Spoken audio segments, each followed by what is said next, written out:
Mangaluru smart city ವಿರುದ್ಧ ದೈವ ಮುನಿದ ಕತೆಗೆ ಈಗ ಟ್ವಿಸ್ಟ್ ಸಿಕ್ಕಿದೆ. ಹಂಪನಕಟ್ಟೆ ಬಳಿ ಸ್ಮಾರ್ಟ್ ಸಿಟಿಯ ಮಲ್ಟಿ ಲೆವೆಲ್ ಪಾರ್ಕಿಂಗ್ ಕಾಮಗಾರಿ ಆರಂಭ ಆಗಿತ್ತು.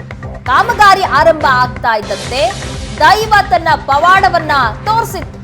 ಇದು ತುಳುನಾಡಿನಲ್ಲೇ ಸಂಚಲನವನ್ನು ಸೃಷ್ಟಿಸಿದಂತಹ ವಿಚಾರ. ಸ್ಮಾರ್ಟ್ ಸಿಟಿ ಯೋಜನೆಯಡಿ 70 ಕೋಟಿ ವೆಚ್ಚದಲ್ಲಿ ಕಾಮಗಾರಿಯನ್ನ ಮಾಡಲಾಗ್ತಾ ಇತ್ತು.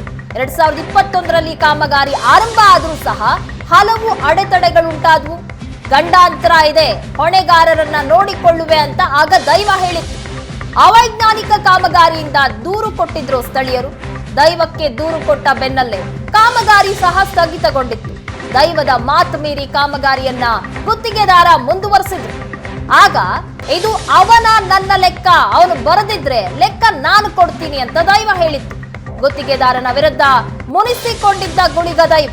ಕಾಮಗಾರಿ ಗುತ್ತಿಗೆ ಪಡೆದಿದ್ದ ಆರ್ಕಿಟೆಕ್ಟ್ ಬದುಕಿನಲ್ಲಿ ಅವಘಡ ನಡೀತಾ ಇದೆ. ಅವರಿಗೂ ಸಹ ಸಮಸ್ಯೆಗಳ ಮೇಲೆ ಸಮಸ್ಯೆ ಆಗ್ತಾ ಇದೆ. 2 ತಿಂಗಳ ಹಿಂದೆ ಅಷ್ಟೇ ಈ ಸುದ್ದಿಯನ್ನ ನಾವು ಪ್ರಸಾರ ಮಾಡಿದ್ವಿ. ದೈವ ಯಾವ ರೀತಿಯಾಗಿ ಮುನಿಸ್ಕೊಂಡಿತ್ತು ಅಂತ. ಅದಕ್ಕೀಗ ಟ್ವಿಸ್ಟ್ ಸಿಗ್ತಾ ಇದೆ.